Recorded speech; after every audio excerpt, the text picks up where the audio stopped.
Oke, baik. Jadi kita memulai rekaman kelas kita. Ini adalah pelajaran yang kedua. Hari ini kita akan masuk ya ke dalam pembelajaran yang lebih lanjut lagi. Minggu lalu kita pendahuluan. Hari ini kita akan masuk ke Romawi 2 ya. Definisi dan sifat dari eklesia. Oke, dan um, sebelum lebih lanjut lagi kita akan berdoa terlebih dahulu. Jadi mari kita satukan hati dalam doa. Bapa di surga, kami mengucap syukur Tuhan, kasih setiamu kepada kami. Kami sangat bersyukur bahwa di dalam Engkau kami memiliki keselamatan, dan terlebih lagi kami bisa mengenal Engkau lebih dalam lagi lewat firman-Mu, dan itu yang kami rindu untuk lakukan hari ini melalui kelas pembelajaran Alkitab kami. Tolong kami Tuhan, tuntun kami kepada kebenaran. Kami berdoa dalam nama Yesus Kristus, amin. Oke, baik.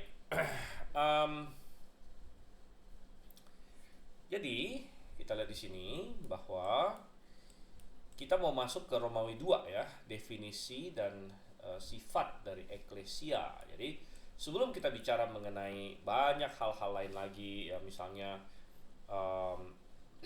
siapa yang tergabung ke dalam eklesia, kemudian bagaimana kepemimpinan dalam eklesia, kemudian apa sih upacara-upacaranya, yang semua nanti tentu sangat menarik. Yang paling mendasar adalah kita harus tahu sebenarnya eklesia itu apa, gitu kan? Karena namanya saja kita belajar eklesiologi atau pembelajaran tentang eklesia, tentang gereja. Jadi apa itu gereja, apa itu eklesia? Jadi kita harus mendefinisikannya dan kita harus melihat sifat-sifatnya.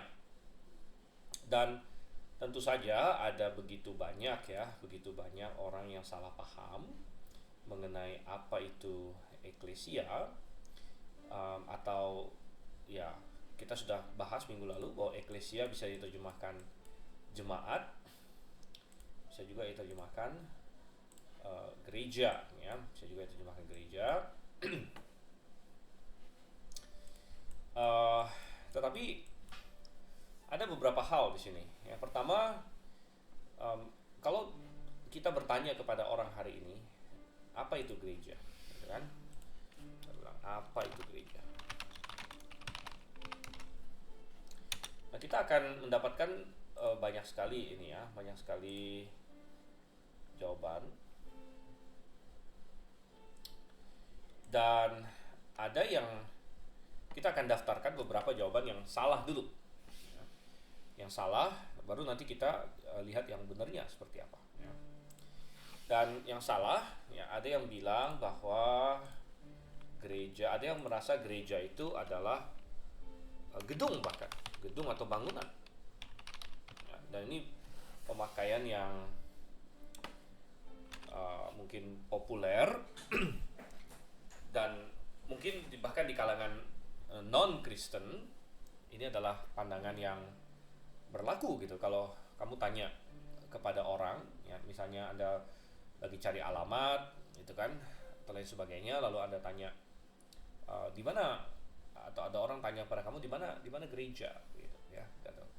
Di mana gereja, dan banyak orang berpikir yang dimaksud gereja adalah satu bangunan, satu gedung ya. Jadi ada yang berpendapat seperti ini tentunya ya. Nah, orang lain lagi mungkin berpendapat gereja itu suatu denominasi. Jadi gereja adalah suatu denominasi ya, suatu denominasi. Jadi di Indonesia ini banyak denominasi gitu ya. Jadi gereja itu ada macam-macam gereja katanya. Ada gereja Pantekosta, ada gereja Protestan ya. Dalam Protestan ada banyak lagi ya, ada gereja Metodis, ada gereja Anglikan, gereja Presbyterian ya. Jadi macam-macam ini denominasi ya, bahkan bisa disebut satu-satu gitu kan. Ada, itu biasanya ada singkatan. Kalau di Indonesia biasa mulai dengan huruf G gitu kan, GKI, GKY, G apalagi, semua ada G-nya lah ya. Gereja apa begitu. Jadi ya di sebagai gereja itu satu denominasi itu adalah suatu gereja gitu. Ini adalah kadang-kadang pandangan orang seperti itu. Nah, selain itu ada juga pandangan yang cukup populer ya, bahwa gereja itu sebenarnya adalah kumpulan semua orang percaya di seluruh dunia, atau kita bilang ya semua orang percaya di dunia. Semua orang percaya di dunia ini dianggap sebagai gereja. Jadi gereja Kristus katanya adalah semua orang yang percaya kepada Yesus Kristus di seluruh dunia. Itu kata sebagian orang begitu. Dan kadang-kadang ini dijuluki juga gereja yang universal. Ya, gereja yang universal ya. Bahwa semua orang yang percaya di seluruh dunia begitu. Ya, tetapi kita mau melihat ya apakah definisi-definisi ini atau konsep-konsep ini cocok dengan Alkitab atau tidak. Ya, cocok dengan Alkitab atau tidak ya. Karena minggu lalu kita ada bahas bahwa banyak sekali orang di dunia ini kecewa dengan gereja. Mereka kecewa dengan gereja, sehingga ada suatu gerakan ya, bahkan di dalam kekristenan sendiri, yang seolah-olah ingin berkata saya tidak bergereja tapi saya ikut Tuhan saja sendiri gitu. Saya ikut Tuhan sendiri, saya renungan sendiri, saya nggak mau gereja lagi. Mungkin biasanya orang yang ngomong begini mungkin dia dikecewakan oleh gereja ya, mungkin dia melihat kok gereja ada yang nggak bener seperti itu ya. Nah, sehingga dia kecewa dan dia bilang saya ikut Tuhan saja, saya nggak ikut bergereja gitu ya. Sebenarnya gerakan ini bukan hanya di kekristenan ya, tapi sudah cukup luas. Ini salah satu trik iblis ya. Bahkan kalau kita bicara secara global antar agama, juga banyak orang yang hari ini berkata begini, saya spiritual tapi tidak beragama gitu. Mungkin ada yang pernah dengar ya, ada orang yang bilang seperti itu. Jadi saya percaya Tuhan tapi tidak beragama katanya. Wow ya. Atau saya rohani, saya spiritual tapi saya tidak ikut agama mana-mana. Atau kalau khusus dalam Kristen, saya tidak ikut denominasi mana-mana, saya tidak ikut gereja mana-mana gitu ya. Nah, padahal minggu lalu kita juga sudah bahas bahwa tidak bisa seperti itu ya. Memang ada nggak konsep-konsep gereja yang kacau balau? Ya ada ya. Ada konsep gereja yang kacau balau, ada banyak ya penyalahgunaan dan lain sebagainya, tapi itu bukan berarti solusinya adalah kita tidak bergereja atau bereklesia ya, karena sekali lagi eklesia adalah pusat kerja Allah pada hari ini. Nah, tetapi kita berkata bahwa kesalahan seperti itu atau penyimpangan-penyimpangan seperti itu bisa sangat-sangat diperkecil kalau kita mendefinisikan eklesia dengan benar dari awalnya. Nah, jadi menyatakan gereja itu apa gitu dari awalnya dengan baik gitu ya. Nah, oleh karena itu coba kita lihat di sini. Ya, kita mau cek dari Alkitab. Kalau kita mau cek dari Alkitab, kita mulai dari kata apa yang digunakan dalam Alkitab. Dan tidak lain tidak bukan adalah kata eklesia. Ya, eklesia di sini ya. Ini signifikan. Kalau kita tahu bahwa kata yang Tuhan pilih adalah kata eklesia, maka kita bisa mengecek apa yang Tuhan maksud dengan kata ini. Karena Tuhan tidak menggunakan kata ini dalam suatu vakum ya, tapi Tuhan menggunakan kata ini di dalam konteks sejarah ya. Tuhan menuliskan perjanjian baru di abad 1 gitu. Jadi apa artinya eklesia? Kita harus cek di dalam bahasa Yunani eklesia itu apa. Kenapa kita harus cek bahasa Yunani? karena bahasa itulah yang Tuhan pakai. Dan ini saya ingin sedikit kasih penjelasan juga mengenai hal ini, ya. Bahwa dulu ini saya tulis dulu ya. Ya, terus sini.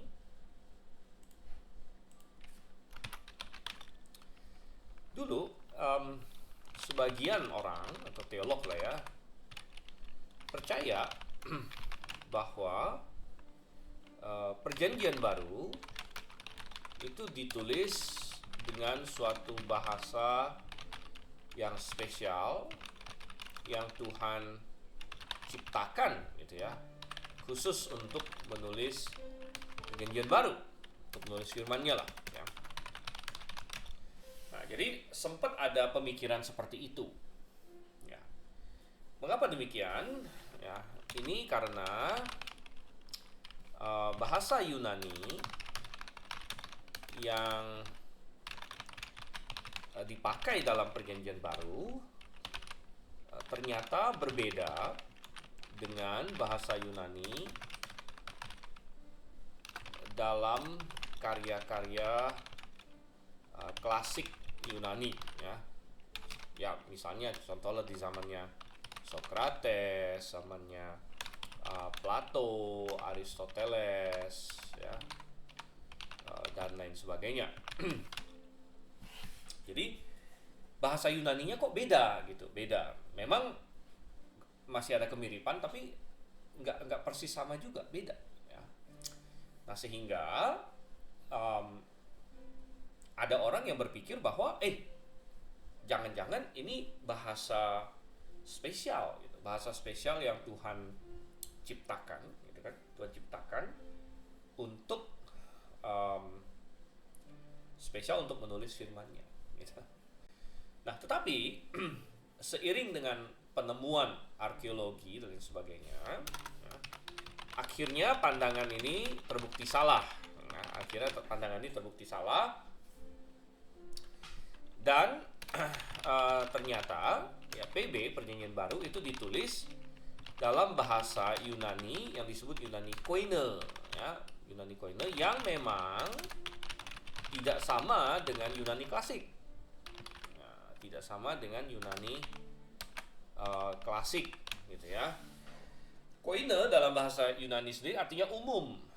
Jadi bahasa, dan itu akhirnya ditemukan ya, akhirnya dengan arkeologi dan sebagainya ditemukan literatur-literatur lain yang dari zaman Koine gitu. Nah, zaman Koine ini kenapa bisa ada Yunani Koine, Yunani klasik ya.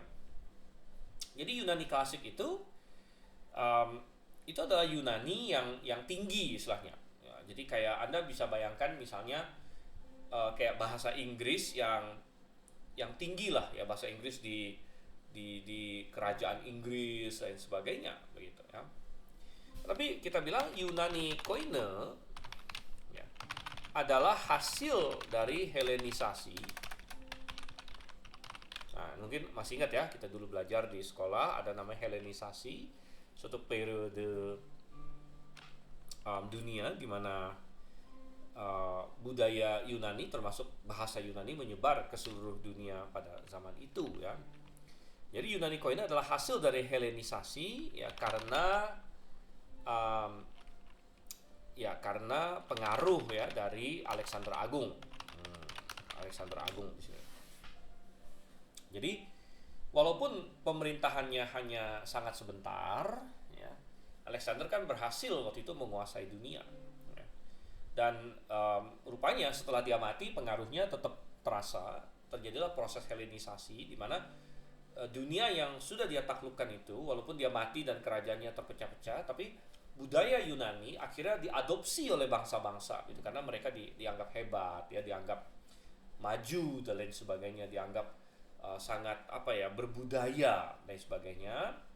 Ya, akhirnya budaya Yunani diserap dan oleh segala bangsa, dan akhirnya bahasa Yunani menjadi bahasa internasional. Dan semua ini ada dalam rencana Tuhan, karena Tuhan tahu dia akan mengutus putranya, dan kemudian dia akan menuliskan Perjanjian Baru, dan Perjanjian Baru itu akan ditulis, perlu suatu bahasa internasional yang dipahami sebanyak mungkin orang, gitu kan. Bahasa internasional dipahami oleh mayoritas manusia, um, untuk penyebaran firman-Nya secara paling efektif, sehingga kita bisa melihat bahwa bangkitnya Alexander Agung, Helenisasi segala macam itu adalah bagian dari rencana Tuhan, gitu ya. Oke, saya ini sebentar pause sebentar karena ada apa? Akun Family Jacob belum bisa masuk. Um, Minggu lalu sudah bisa masuk belum? Kalau minggu lalu sudah bisa masuk kan berarti ini. Apakah sudah bisa masuk?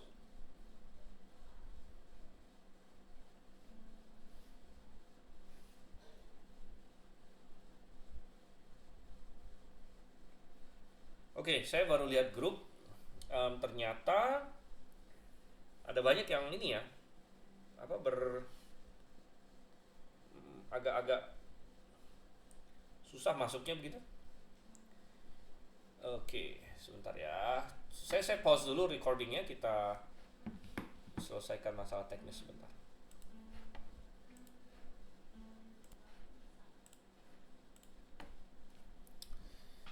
Oke, tadi kita sedang bicara bahwa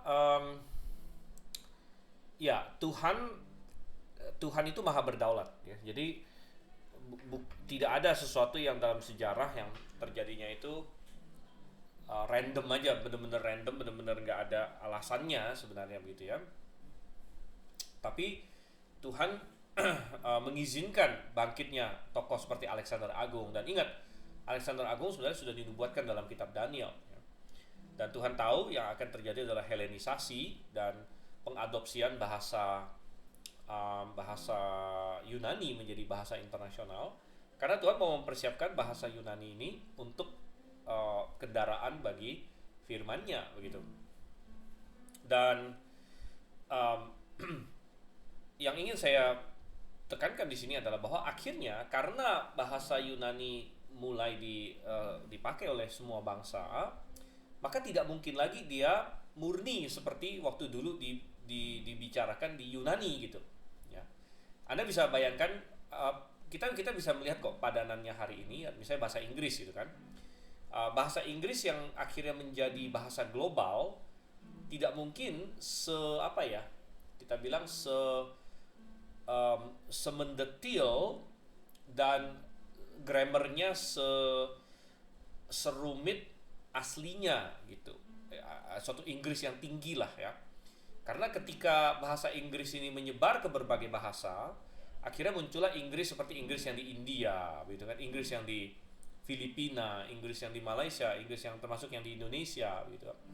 Di mana bahasa Inggris menjadi bahasa internasional, tapi tentu orang-orang yang mempelajarinya sebagai bahasa kedua, gitu kan, yang bukan orang Yunani asli, tapi katakanlah negara-negara yang dikalahkan oleh Yunani dan lain sebagainya. Dan halo, soundnya kedengeran? Mestinya kedengeran. Tadi memang sempat saya mute, tapi sekarang mestinya kedengeran ya, kedengeran kan? Oke. Ya, jadi akhirnya kita bilang bahwa akhirnya muncul Yunani Koine itu tadi, begitu. Yunani Koine yang sedikit berbeda dari Yunani klasik, begitu. Nah, jadi Yunani Koine bukanlah suatu bahasa yang nggak ada sejarahnya, yang hanya dipakai di dalam Alkitab, begitu istilahnya. Bukan. Ya. Ini adalah suatu bahasa yang memang sudah menjadi bahasa internasional di abad pertama. Ya, kemudian Tuhan pakai bahasa itu begitu untuk menuliskan.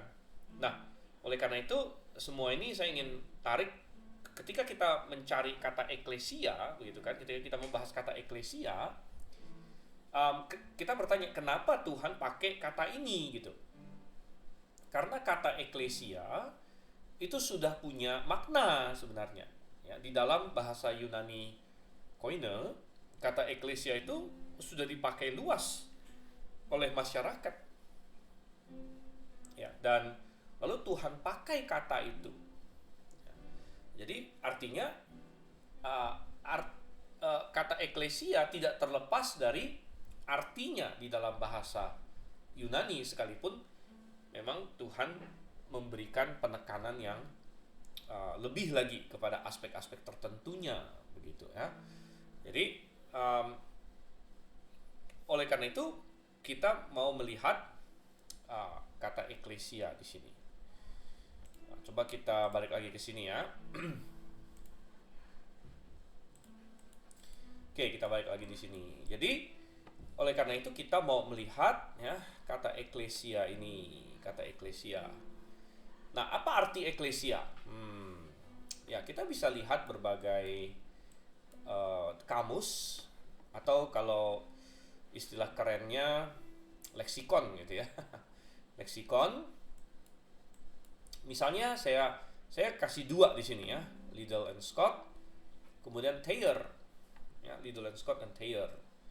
Dan saya punya dua-duanya, baik yang fisik maupun yang elektronik gitu ya. Liddell and Scott yang fisik itu gede, ya, adanya bukan di sini sih kayaknya, adanya di gedung Grafe, ya nggak ada di belakang sini saya, ya. Tapi itu Liddell and Scott, dan Liddell and Scott itu agak sedikit beda bagi yang mendalami bahasa Yunani. Liddell and Scott ini adalah leksikon semua dokumen Yunani Koine, gitu ya.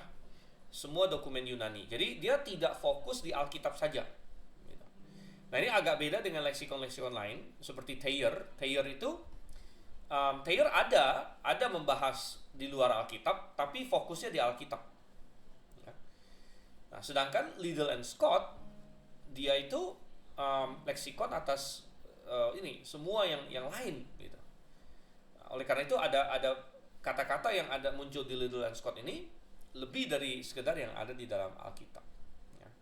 Oleh karena itu kalau kita mau belajar suatu kata tertentu dipakainya di luar Alkitab seperti apa, sangat bagus kalau kita melihat leksikon Liddell and Scott ini, ya. Dan nah, Liddell and Scott mendefinisikan katanya ya bahwa eklesia adalah sini ya, okay, an assembly. Nah, assembly itu apa sih? Assembly itu suatu perkumpulan, ya, perkumpulan apa?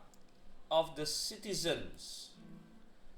Nah, jadi warga, perkumpulan warga. Nah, zaman itu di Yunani warganya itu adalah warga kota. Ya, jadi Yunani pada zaman itu terdiri dari berbagai kota-kota yang punya pemerintahnya sendiri. Gitu. Jadi tiap-tiap kota punya badan pemerintahan sendiri. Kita masih ingat mungkin kalau waktu kita belajar dulu, kita belajar demokrasi katanya asalnya itu dari dari Yunani ya. Kata demokrasi sendiri kan berarti demos itu kan rakyat ya, kemudian krateo itu kuasa, jadi rakyat yang berkuasa gitu. Dan rupanya eklesia waktu itu adalah perkumpulan warga yang regularly summoned, katanya di sini ya, regularly summoned, ya artinya dipanggil ya, di summoned itu apa ya, dipanggil,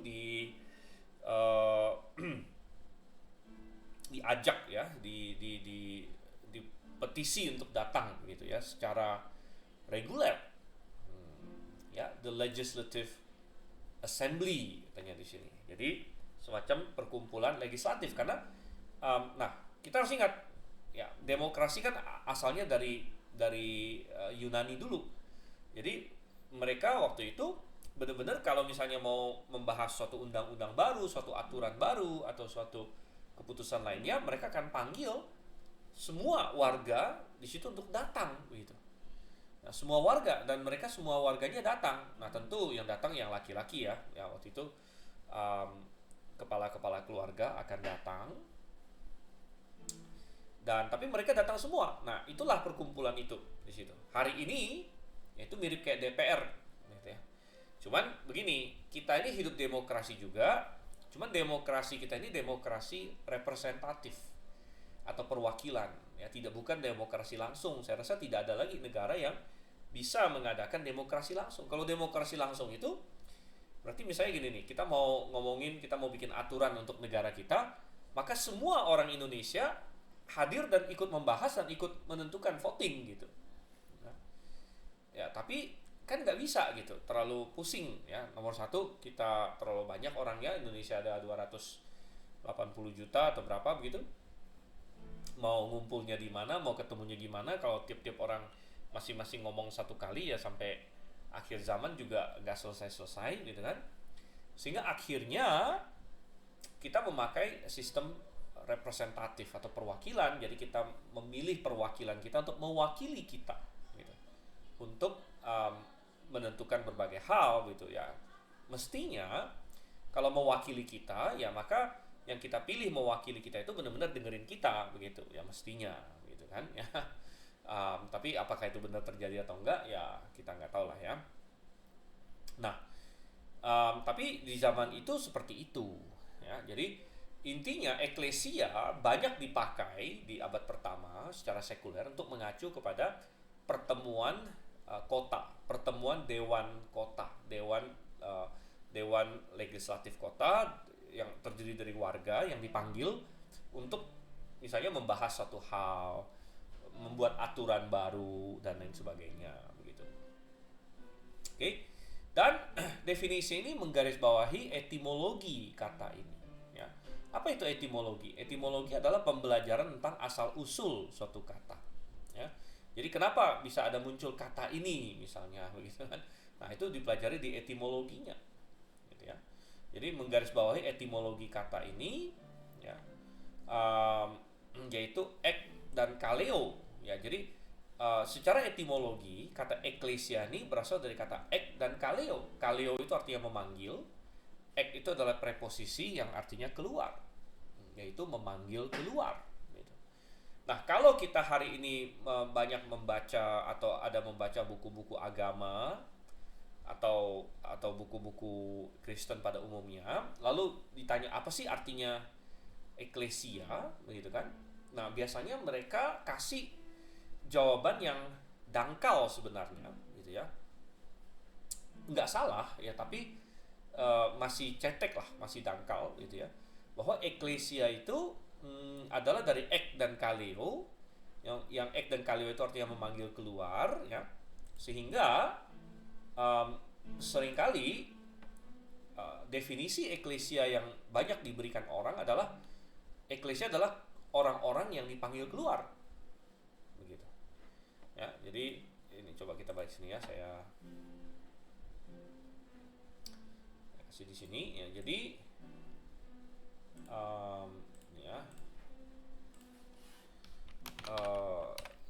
ya definisi eklesia yang sering ya diberikan ya, hanya dari ek ya plus kaleo ya, sehingga ya, ek dan kaleo itu kan memanggil keluar. Jadi orang-orang yang dipanggil keluar ya, orang-orang yang dipanggil keluar ya. Lalu bisa ditambahkan sedikit ini ya, seperti kan ada ayatnya, dipanggil keluar dari kegelapan kepada terang ya, gitu contohnya, pada terang Tuhan, terang yang ajaib dan sebagainya. Nah, ini adalah definisi yang sering sekali dikasih begitu, orang-orang yang dipanggil keluar dari kegelapan kepada terang gitu. Nah, definisinya tidak salah, tetapi belum cukup sebenarnya ya. Definisi belum cukup, definisi belum mengena kepada esensi dari eklesia itu ya. Karena sebenarnya esensi dari eklesia bukanlah masalah dipanggil keluar gitu. Nah, karena begini, kita harus hati-hati ya dalam menggunakan etimologi ya. Jadi ada suatu aturan, etimologi tidak menentukan arti, gitu ya. Nah, ini yang sering ya harus dipahami ya. Etimologi tidak menentukan arti. Etimologi itu kan kata itu berasal dari apa, begitu. Tapi belum tentu artinya persis sama seperti itu, gitu ya. Nah, contohnya ya, contoh ya, kita pakai bahasa yang kita tahu lah, misalnya bahasa Inggris. Kan? Misalnya kata butterfly. Kalau butterfly ini, kalau kita mau cari etimologinya, ini apa sih butterfly gitu kan? Butterfly ini kan dari kata butter tambah apa? Fly, gitu kan? Jadi kalau mau main seperti itu, butterfly itu berarti apa? Mentega terbang, begitu. Ya. Tapi kita tahu bukan itu. Ya, butterfly itu maksudnya adalah kupu-kupu sebenarnya, bukan mentega terbang. Ya. Walaupun mungkin ada, ya kenapa disebut butterfly gitu kan? Apakah karena dia kuning, ya lalu cakep lah, indah lah istilahnya gitu kan, disebut butterfly. Tapi ada alasannya gitu. Tapi kalau kita secara kaku ya, secara kaku mengambil etimologi, lalu dari situ kita memaksakan artinya, maka kita bisa kacau di situ. Ya. Jadi etimologi tidak menentukan arti, ya. Tidak menentukan arti. Ya. Penentuan arti itu adalah bagaimana orang-orang pada zaman itu memakai kata itu. Itulah yang menentukan arti di situ. Ya. Kayak misalnya, arti itu bisa bergeser juga. Ya, arti bisa bergeser, ya, tergantung penggunaan zaman. Ya, contohnya kata oknum. Nah, ini oknum ya. Oknum dulu sekian puluh tahun yang lalu, kata oknum itu artinya pribadi sebenarnya. Ya, sehingga kita masih sering mendengar istilah ya, Tritunggal itu ada 3 oknum Allah, gitu ya. Nah, maksudnya itu, nah ini Tritunggal ya. Ini kalau buku-buku teologi yang agak lama bahasa Indonesia masih sering memakai istilah begini, 3 oknum Allah. Karena oknum di situ maksudnya adalah pribadi gitu. Ya, tetapi seiring dengan berjalannya waktu, kata oknum ini bergeser makna. Ya. Sehingga oknum hari ini kalau kita pakai istilah oknum, nah ini ada oknum polisi misalnya kita bilang, atau ada oknum dokter gitu kan. Itu kesannya negatif gitu, bukan netral. Kalau pribadi kan netral. Ini ada pribadi polisi. Pribadi polisi maksudnya seorang polisi gitu, atau ada pribadi dokter, seorang dokter. Sebenarnya dulu oknum juga begitu artinya gitu. Jadi maksudnya itu pemakaian oknum itu, ini seorang pribadi dokter tidak mewakili semua dokter gitu. Ya. Itu dasarnya seperti itu. Misalnya, oh dia adalah oknum dokter. Oknum dokter itu maksudnya dia adalah pribadi dokter dan bukan mewakili semua dokter yang lain gitu. Dia adalah pribadi dia sendiri gitu. Tapi karena pemakaiannya di media massa dan sebagainya, oknum. Jadi kalau misalnya gini kan, ada seorang dokter, dia bikin kekacauan, dia pokoknya dia ngaco lah begitu kan, lalu dia oknum dokter gitu ya. Ada polisi yang bikin kacau, dia oknum polisi. Ada jaksa yang bikin korupsi dan sebagainya, dia oknum jaksa. Jadi yang tadinya maknanya netral sebagai pribadi, akhirnya lama-lama masyarakat mengaitkan oknum itu dengan kayak semacam anggota dari suatu kelompok yang nggak bener gitu. Ya, maka itu oknumnya. Nah, ini ada oknum nih kayak gitu ya. Akhirnya artinya bergeser ke arah itu. Nah, jadi kita tidak bisa sepenuhnya bergantung kepada etimologi, karena etimologi kan kata ini dulu asal usulnya bagaimana, ya, asal usulnya. Tetapi ingat bahwa arti suatu kata itu bisa bergeser dan bisa berubah dan lain sebagainya. Jadi sekali lagi yang kita garis bawahi di sini, etimologi tidak menentukan arti.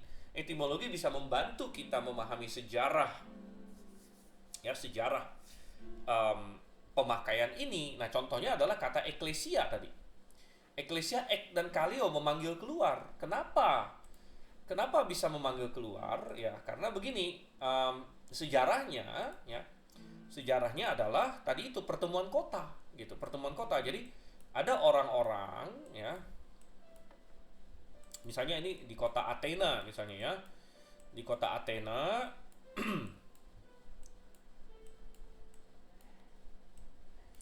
lalu ada orang nih sangat susah menggambar ini ya, pakai mouse. Tapi memang saya juga nggak jago gambar, jadi bukan alasan gimana juga sih. Tapi memang susah gambar pakai mouse, saudara ya. Jadi begini, kenapa eklesia itu etimologinya ekkaleo, padahal artinya adalah perkumpulan sebenarnya, perkumpulan orang-orang. Karena begini, waktu itu supaya orang-orang bisa berkumpul memang harus ada pemanggilan. Jadi entah itu pakai lonceng gitu kan, ada kota-kota pakai lonceng, ting tong teng teng teng, atau ada surat edaran atau apa begitu, orang-orang ini diundang atau dipanggil keluar ya untuk bertemu. Ya, ini ada pertemuan di sini. Ya, pertemuan.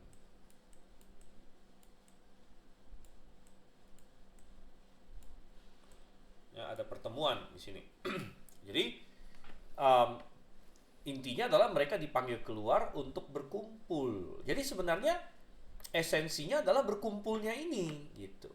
Ya, esensinya berkumpul, gitu. Mereka bukan dipanggil keluar untuk pencar-pencar, gitu. Ya. Jadi mereka dipanggil keluar untuk berkumpul. Jadi penekanan utamanya ada pada berkumpulnya. Misalnya mereka sudah berkumpul, ya, mereka sudah berkumpul nih ya, misalnya,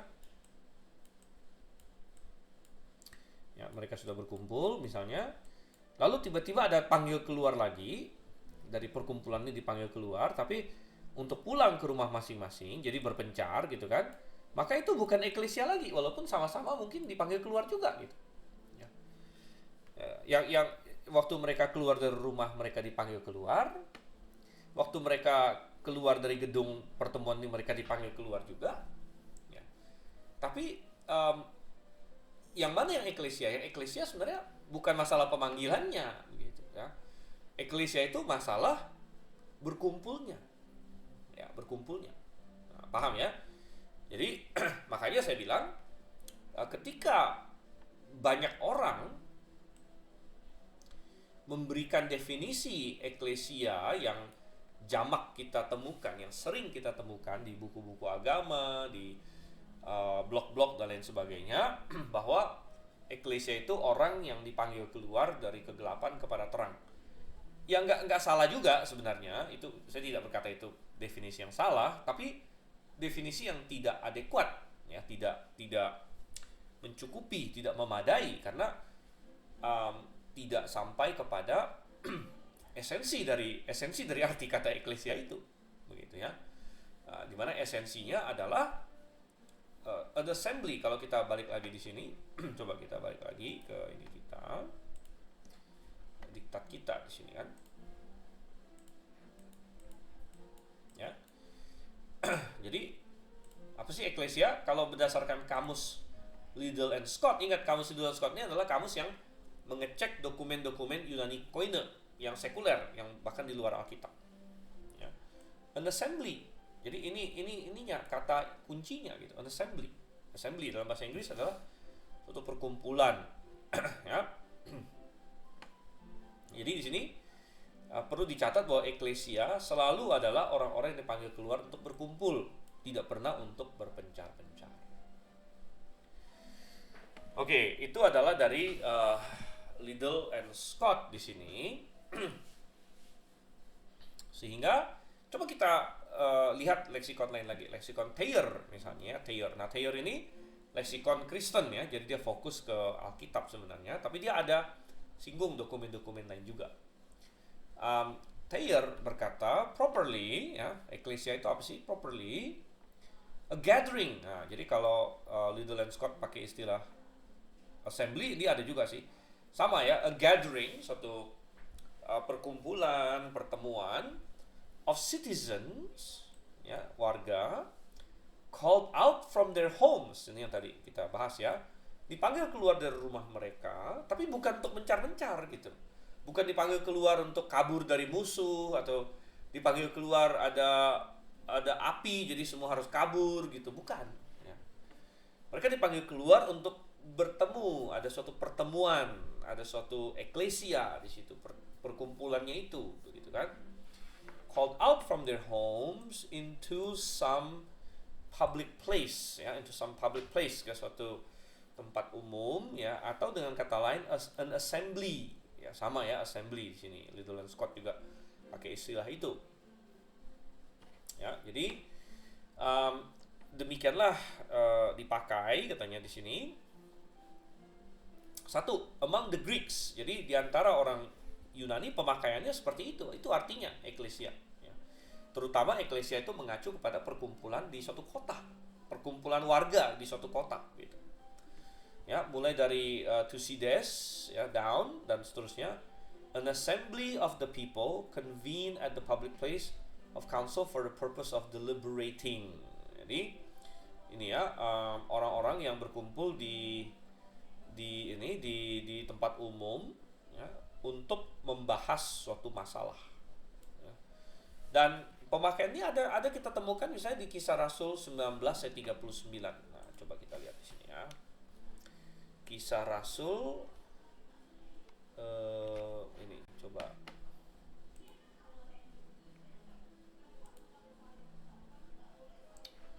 Oke, sebentar saya share screen dulu.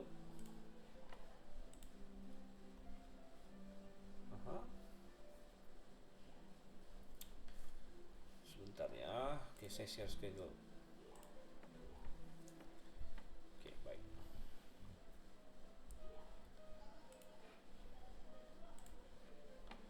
Oke, kelihatan ya Alkitab saya. Ini fontnya harus kita gedein dikit mungkin.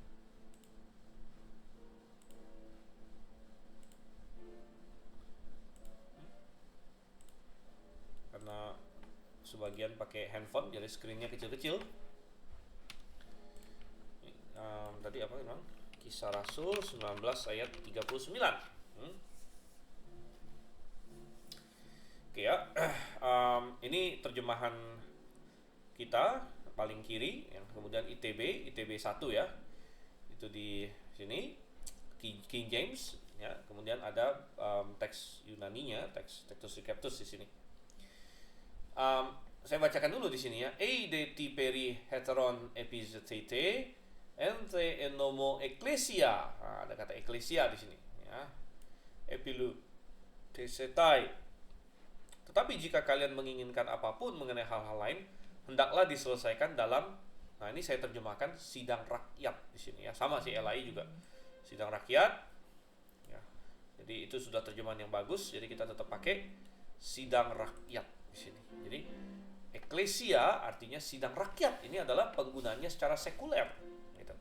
Yaitu ketika orang-orang di suatu kota berkumpul untuk menyelesaikan masalah, seperti masalah huru-hara yang terjadi di Efesus di sini. Ini konteksnya kalau Anda masih ingat di dalam Kisah Rasul 19 di kota Efesus terjadi huru-hara begitu ya. Terjadi huru-hara. Oke.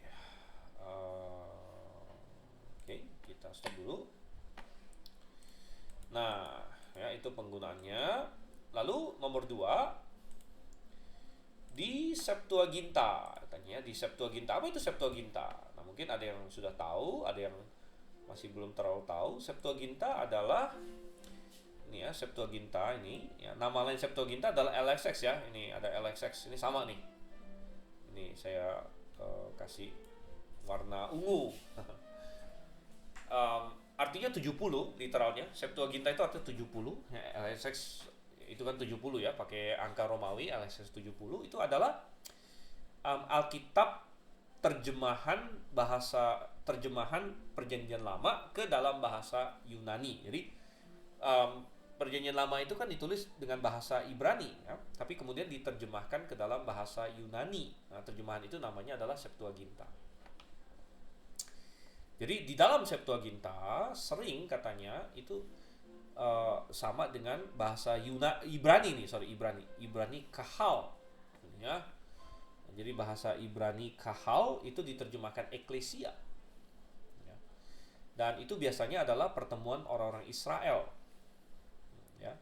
Contohnya di ini, ini kita nggak usah baca terlalu banyak. Dan kalau di dalam Perjanjian Baru ada dipakai satu kali dalam Kisah Rasul 7 ayat 38 di sini. Bicara mengenai eklesia di padang gurun, yaitu waktu orang Israel keluar dari padang gurun lalu mereka berkumpul di padang gurun, itu disebut eklesia di padang gurun, tapi itu di Perjanjian Lama, ya.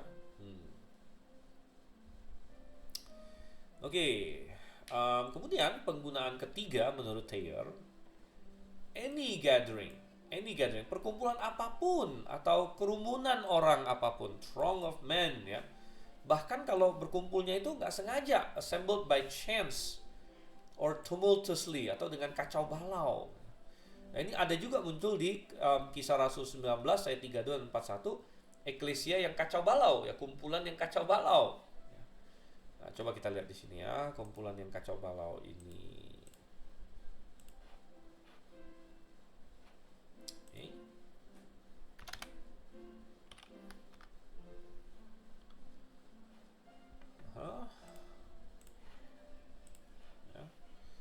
Jadi kita lihat di sini, ya.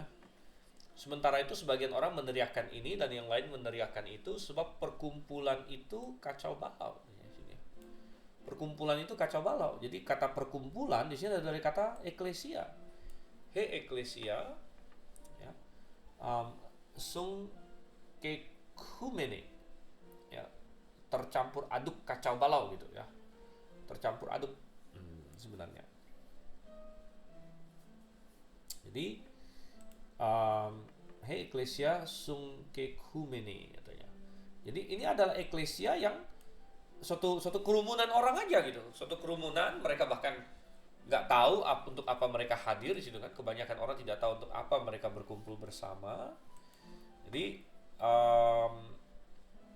ya itu adalah eklesia juga. Jadi kita lihat eklesia yang paling penting adalah apa?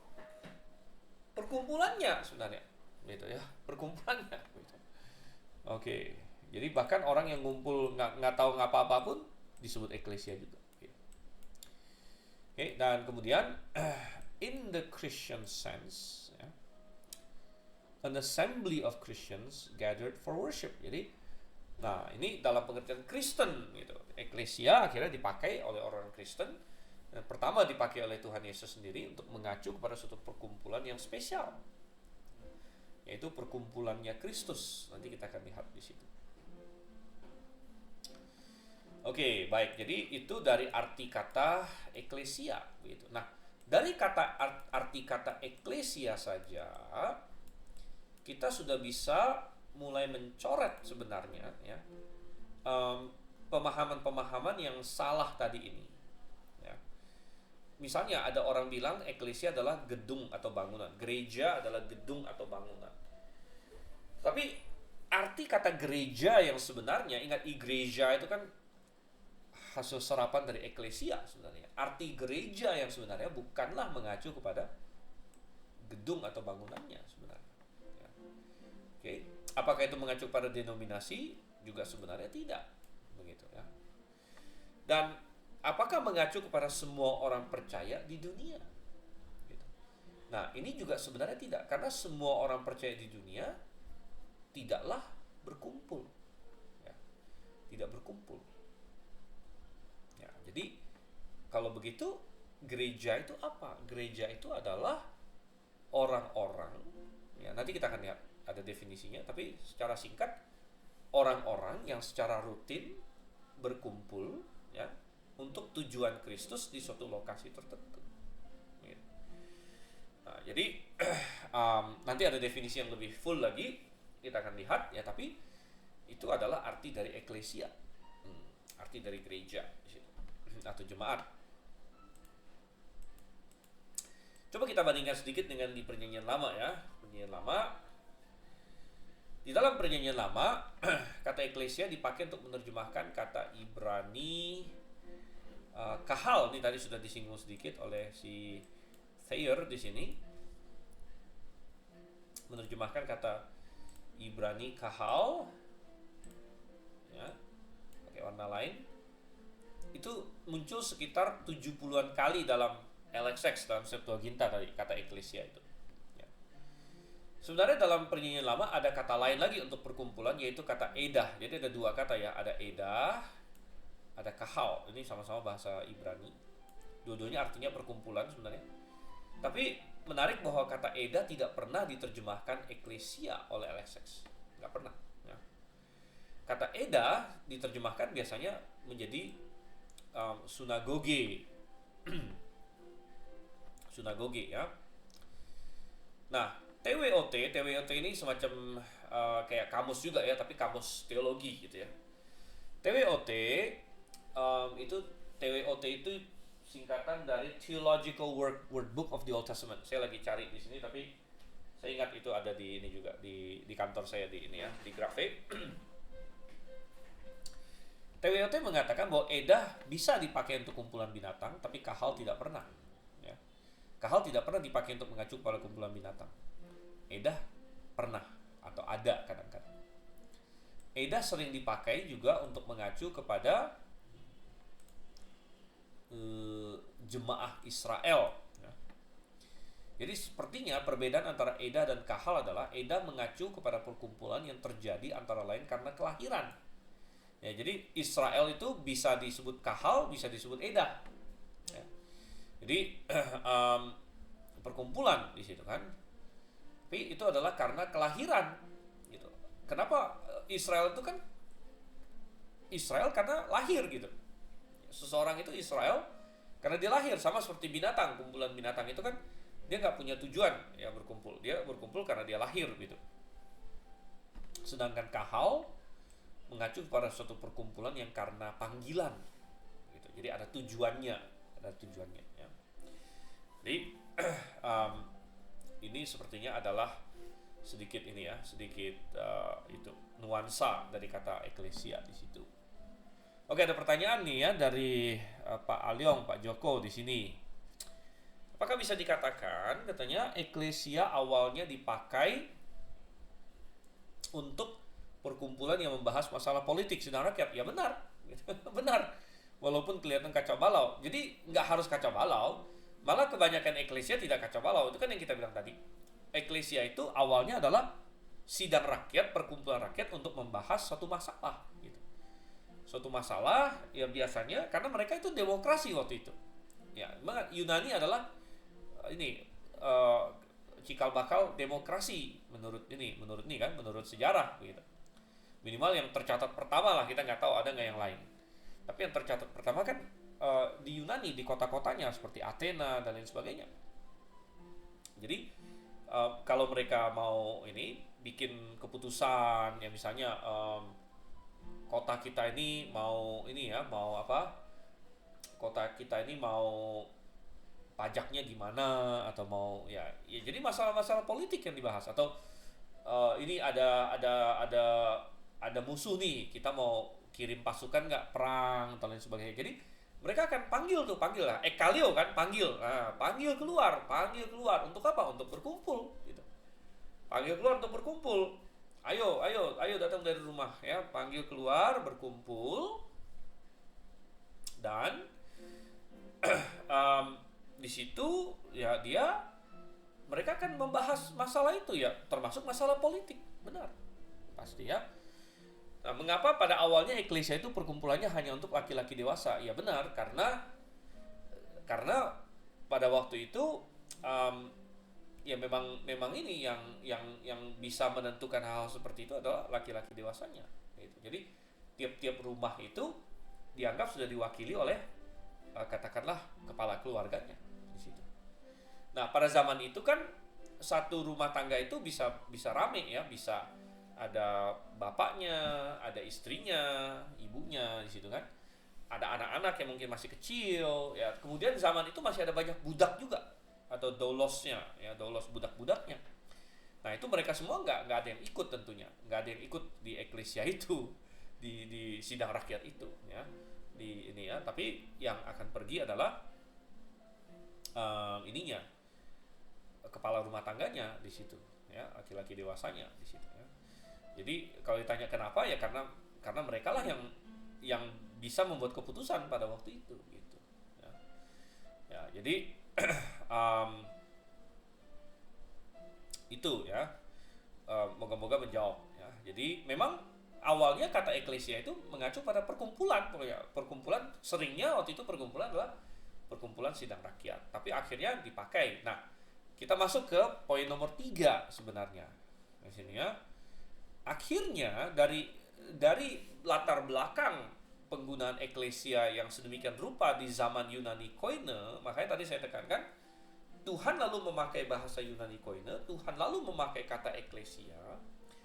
Tidak mungkin ya Tuhan memakai kata eklesia dengan pengertian yang berbeda total dengan arti eklesia di masyarakat umum gitu. Ya. Tuhan tidak akan lakukan itu karena ketika Tuhan menulis firman-Nya maksudnya adalah supaya manusia mengerti gitu.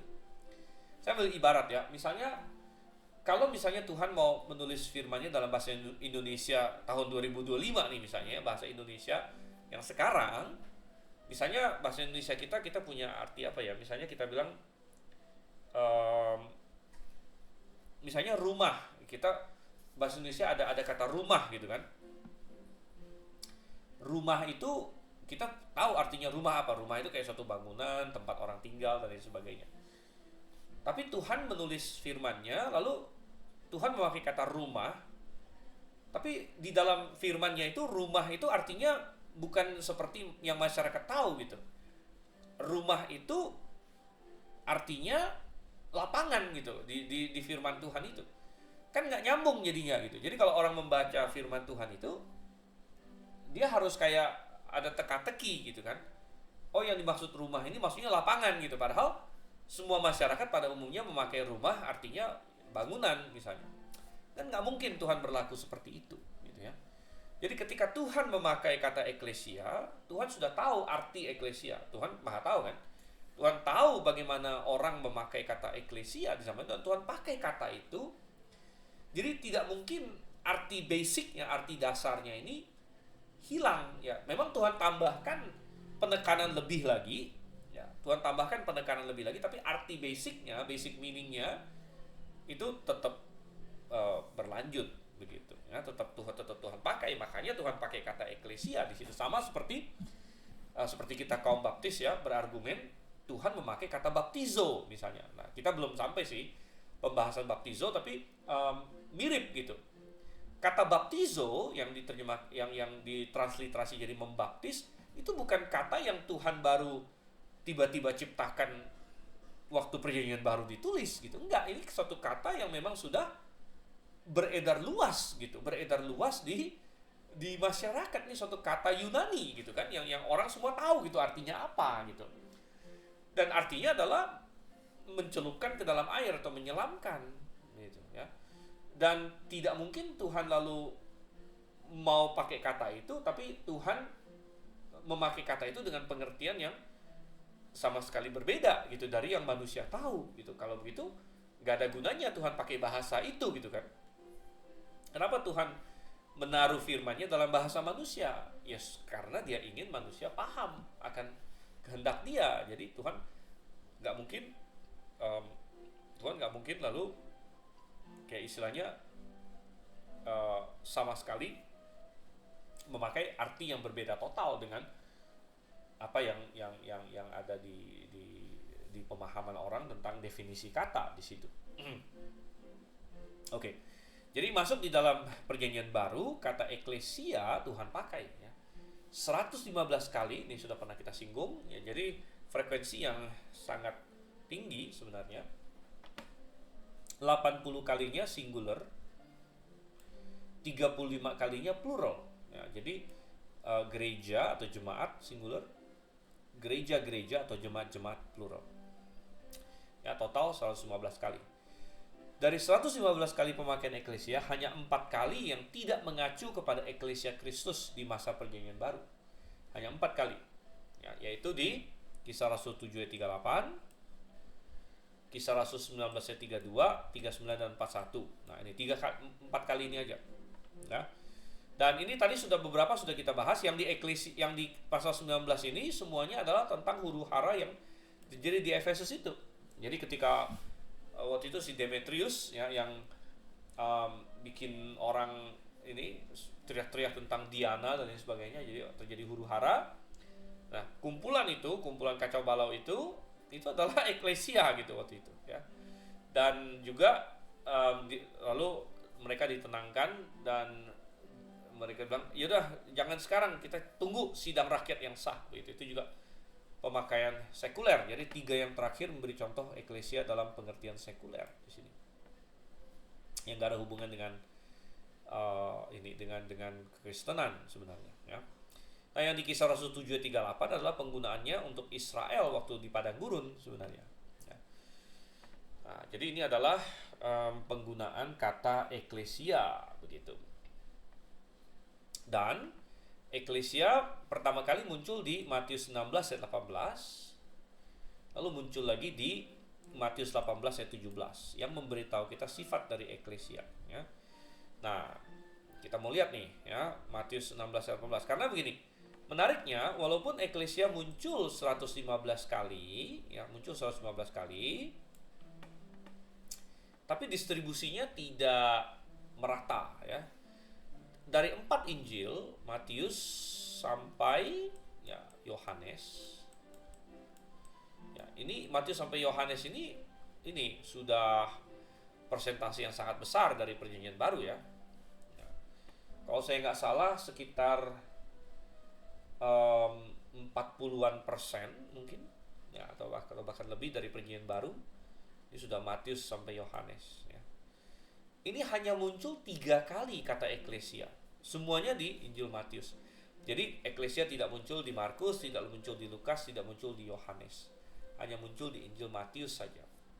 Tapi kemudian mulai dari Kisah Rasul, ini jadi banyak sekali ya, Kisah Rasul ya, sampai ke Wahyu ya. Sampai ke Wahyu, tapi sampai ke Wahyu pun sampai ke Wahyu pasal 3 saja ya. Nah, di sini ada banyak sekali penggunaan kata eklesia ya, 112 kali. Nah, mulai dari Wahyu pasal 4 tidak ada lagi sampai pasal 22 penggunaan kata eklesia gitu. Jadi ini kan sangat menarik gitu kan. Nah, mengapa demikian? Nah, kita bilang mulai Wahyu pasal 4 itu sebenarnya sudah masuk ke masa tribulasi, sudah berakhir masa gereja, makanya tidak fokus lagi di eklesia, makanya tidak muncul lagi kata eklesia atau jemaat di situ. Sedangkan di sini, nah ini jemaat masih dalam bentuk embrionya boleh dibilang ya, atau pakai istilah apa ya, dalam bentuk. Jadi nanti kita akan lihat jemaat itu sudah ada karena sudah disebut 3 kali.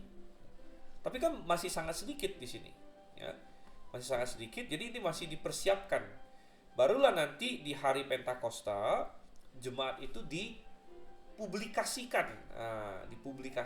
dinyatakan kepada publik, ya, sehingga benar-benar meledak lah istilahnya, benar-benar meledak dari Kisah Rasul sampai dengan Wahyu pasal 3 di sini ya.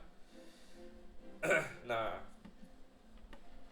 ini yang terjadi, tapi kita akan lihat yang ini dulu ya, yang 3 ini, karena seringkali kali pertama suatu kata dipakai dalam Alkitab itu sangat penting ya, sangat penting, sangat memberikan semacam sesuatu yang definitif di situ.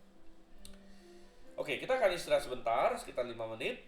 Nanti kita gabung lagi. Saya lihat Pak Jacob Family sudah gabung ya, puji Tuhan, sudah berhasil. Tadi kan nggak bisa ya. Tapi saya sapa semua yang mungkin baru bergabung ya. Mungkin ada yang sedikit terlambat dan lain sebagainya. Puji Tuhan semua sudah bergabung ya. Oke, nanti kalau ada pertanyaan silakan, kita break sebentar. Nanti kita masuk ke pembahasan di Matius 16 ayat 18. Oke. Istirahat 5 menit. Sudah balik lagi. Oke, baik, kita lanjut lagi di dalam kelas eklesiologi kita. Nah, ada yang mau ditanya sampai sini? Kalau ada bisa langsung diketik atau apa. Nah, sambil kita menunggu ada yang mau ditanya, saya mau masuk sekarang. Kita mau melihat bagaimana kata eklesia dipakai di dalam Alkitab, dan yang salah satu yang paling penting adalah kali pertama dia dipakai dalam Alkitab. Itu apa? Matius 16 ayat 18. Ya, kita sering menemukan bahwa dalam banyak kasus misalnya Anda mencari contohnya kali pertama misalnya kata perjanjian dipakai dalam Alkitab, ya, brit di perjanjian lama di situ, atau kali pertama kata kasih karunia dipakai dalam Alkitab di Kejadian juga mengenai Nuh. Itu signifikan begitu. Ada sesuatu hal di situ. Biasanya ada pelajaran-pelajaran di situ. Dan demikian juga dengan kali pertama kata eklesia dipakai dalam Alkitab. Coba kita langsung saja nih, ya, Matius 16 ayat 18.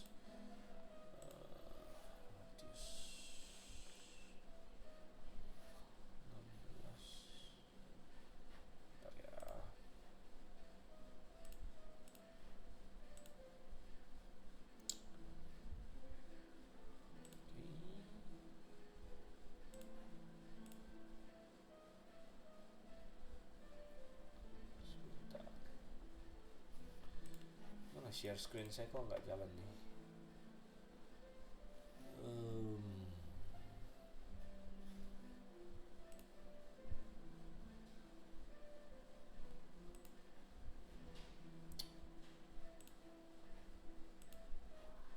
Oke, kita coba lagi ya. Oke, ini dia.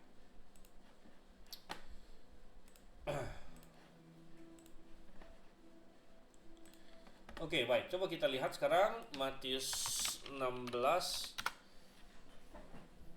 ayat 18. Oke. Dan aku pun berkata kepadamu, ya, engkau adalah Petrus, dan di atas batu karang ini aku akan membangun jemaatku. Ini saya pakai terjemahan kita. Aku akan membangun jemaatku, dan gerbang-gerbang alam maut tidak akan mengalahkannya. Ini terjemahan yang lebih literal, tapi tidak, ya, artinya yang LAI pun bisa kita pakai. Dan aku pun berkata kepadamu, engkau adalah Petrus, dan di atas batu karang ini aku akan mendirikan jemaatku, dan alam maut tidak akan menguasainya. Yang penting adalah nomor satu, kata jemaatku di sini, ya. Ini dari kata eklesia, ya. Jadi mo itu adalah ku dalam bahasa Yunani. Jadi mo ten eklesian, ya, eklesiaku. Ya, bahasa Yunani itu dia urutan kata itu nggak terlalu penting, gitu ya. Jadi eklesiaku, tapi maunya taruh depan, nggak masalah di sini. Oke, dan kita lihat lagi. Kebetulan di TB2, ya, TB2 ini menariknya, saya belum punya ini versi ini versi elektronik dari TB2. Kayaknya ada sih di website mana begitu. Cuman maksudnya LAI belum bikin itu tersedia luas, tahu saya. Dan yang ada di website pun adanya baru perjanjian baru. Jadi setahu saya Alkitab TB2, padahal fisiknya ada, ya, saya ada TB2. Itu sudah agak sedikit beda yang di Matius 16 ayat 18 di sini. Ya, jadi boleh dibilang hampir sama dengan YTB1, cuman dia ganti satu hal, yaitu kata jemaatku menjadi gerejaku. Ya benar yang dikatakan Ibu Funga sini ya. Jadi saya bacakan aja fisiknya nih ya. Saya bacakan fisiknya. Aku pun berkata kepadamu, engkau adalah Petrus, dan di atas batu karang ini aku akan mendirikan gerejaku. Ya. Dan alam maut tidak akan menguasainya. Jadi ada kata gerejaku di situ. Jadi sebelumnya di Alkitab itu tidak ada kata gereja sama sekali. Tapi sekarang dengan TB2 ada kata gereja muncul.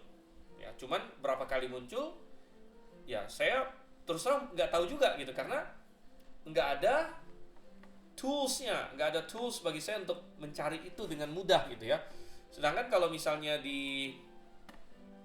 nah ini repotnya, kalau misalnya ada versi elektroniknya ya, maka dengan gampang saya akan cari nih, misalnya kita bicara eklesia ya. Nah ini kan tinggal saya search. Nah tinggal saya search, maka Anda akan ketemu. Nah lihat nih, Anda lihat nggak di sini ya, ini adalah semua kata eklesia di dalam Alkitab di teks Yunani. Ada berapa? Saya tinggal lihat di sini. Verse 1 of 115. Jadi ada total 115 ya, 115 ayat di sini ya. 115, dan kita bisa analisis dan sebagainya ya. Oke, tapi karena TB2 belum diberikan kepada kita bentuk elektroniknya, ya sebenarnya saya lumayan agak-agak kesel juga ya dengan LAI sebenarnya, kenapa dia nggak menerbitkan gitu ya versi elektroniknya sebenarnya, karena itu akan sangat-sangat membantu sebenarnya orang-orang yang mau mempelajari Alkitab secara mendalam. Saya nggak ngerti pertimbangan mereka apa. Apa dia takut kalau versi elektroniknya disebar lalu orang nggak begitu banyak beli yang Alkitab fisiknya, atau ya makanya saya nggak ngerti juga kenapa dia nggak ini ya, nggak cepet-cepet ini terbitkan ya. Nanti kalau misalnya Alkitab terjemahan kita ya yang kita kasih nama kecil ITR untuk sementara ya, nanti kita lihatlah pas publikasi kita mau kasih nama apa, tapi ITR Indonesian Tectus Recaptus ya, kalau kita nanti suatu hari publikasi itu pasti versi elektroniknya juga langsung kita rilis gitu ya, langsung kita supaya orang bisa pakai dan bisa search dan segala macam semua yang lain begitu. Ya tapi menarik, dia sudah ganti jadi gereja di sini. Nah ada orang bertanya, loh kok jemaat jadi gereja, boleh nggak? Nah ini kan sudah kita bahas di minggu pertama ya, bahwa sebenarnya nggak masalah sih ya, bagi saya sendiri nggak masalah. Ada sebagian orang bilang, waduh nggak boleh tuh jemaat diganti gereja, karena sekali lagi dalam otak mereka gereja itu bangunan gitu ya, gereja itu bangunan, gereja itu gedungnya, jadi jemaat itu orangnya, gereja itu gedungnya ya. Kalau dipahami seperti itu ya memang jadi salah. Tapi sebenarnya kata gereja sendiri artinya jemaat sebenarnya gitu ya, sebenarnya karena kata gereja itu ya dari kata eklesia. Cuma sekali lagi kadang-kadang penggunaan di masyarakat itu kan menggeser makna gitu. Sedangkan di bahasa Indonesia, apakah kata gereja itu banyak di benak orang ya, katakanlah non-Kristen ya, misalnya orang Muslim, orang Buddha dan sebagainya, kalau mereka ditanya gereja, ya karena kan kita diajar misalnya rumah ibadah orang Muslim namanya apa? Masjid ya. Rumah ibadah orang rumah ibadah orang Buddha ya, vihara dan lain sebagainya. Rumah ibadah orang Kristen apa? Gereja gitu kan. Nah, jadi sudah sepertinya terpatri dalam benak kita bahwa gereja itu bangunan gitu, seolah-olah ya, dan padahal mestinya enggak, mestinya gereja itu bukan bangunannya gitu. Nah, jadi sebenarnya kalau ditanya rumah ibadah orang Kristen apa, nomor satu pemakaian ibadah situ aja udah agak salah ya. Ya mestinya nggak ada gitu. Artinya gini, orang Kristen bisa beribadah di mana saja. Tidak perlu ada tempat khusus bagi kita untuk beribadah. Ya, kita bisa beribadah di mall, kita bisa beribadah Karena ibadah itu di mana-mana. Berkumpul, kalau berkumpul gimana? Kita bisa berkumpul di mana saja juga. Kita bisa berkumpul di gua, kita bisa berkumpul di rumah, kita bisa berkumpul um, di katedral, atau kita bisa berkumpul di stadion atau apa gitu. Jadi tapi gereja seringkali sudah diidentikan dengan suatu bangunan atau suatu gedung gitu. Ya, tapi kalau kita memahami gereja dalam pengertian yang sebenarnya, yaitu sama dengan jemaat, sama dengan eklesia, maka nggak ada masalah sebenarnya. Matius 16 ayat 18 di situ kalau memakai istilah apa, engkau adalah Petrus, dan di atas batu karang ini aku akan mendirikan jemaatku, mendirikan gerejaku. Kalau kita pahami dengan benar bahwa itu artinya sama sebenarnya, gitu ya. Oke, nah ada banyak hal yang bisa kita bahas lagi di sini, tapi sebentar, saya lihat ada pertanyaan di sini ya dari kembali dari Joko Leong. Kalau Tuhan tahu bahwa bangsa Israel akan menolaknya, mengapa dia memulai eklesia dari bangsa Israel dan tidak dimulai dari bangsa lain? Padahal kalau dilihat sekarang setelah dibentuknya hanya sedikit bangsa Israel yang tergabung dalam eklesia. Iya benar, kalau Tuhan sudah tahu bangsa Israel akan menolaknya, kan tidak semua Israel menolaknya, gitu kan? Tetap ada sisa Israel, dan ya memang orang-orang yang pertama menerima dia adalah orang Israel gitu, karena orang Israel lah yang punya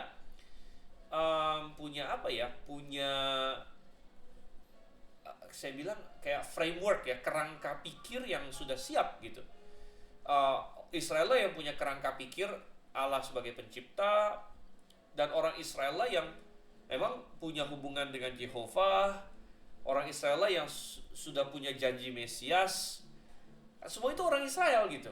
Jadi wajar dong Tuhan mulai eklesia ya dari Israel juga gitu ya, karena mereka lah yang pertama percaya kepada Yesus. Walaupun sekarang lebih banyak orang non Israel yang percaya Yesus, tapi kan orang-orang yang pertama percaya Yesus adalah orang Israel gitu ya. Orang Israel, mereka lah yang pertama percaya Yesus ya, di ke-12 muridnya dan lain sebagainya. Oke, baik. Lanjut lagi ke tadi masalah Matius 16 ayat 18 ini. Oke, engkau adalah Petrus, dan di atas batu karang ini aku akan mendirikan eklesiaku, Tuhan bilang ya. Eklesiaku. Nah, di sini dari ayat ini, ayat paling pertama tentang eklesia di dalam Alkitab, sudah langsung memberitahu kita banyak sekali hal. Pertama, bahwa gereja didirikan di atas suatu dasar, gitu kan. Nah, dasar itu apa? Nah, ada banyak jawaban di sini dari berbagai pihak ya. Kalau kita tanya orang Katolik, mereka sering bilang dasarnya itu adalah Petrus, karena Petrus disebut di ayat ini. Karena engkau adalah Petrus, gitu kan. Engkau adalah Petrus. Ya. Tetapi kita bertanya, benarkah Petrus yang dimaksud? Ya, karena ternyata kalau kita lihat teksnya,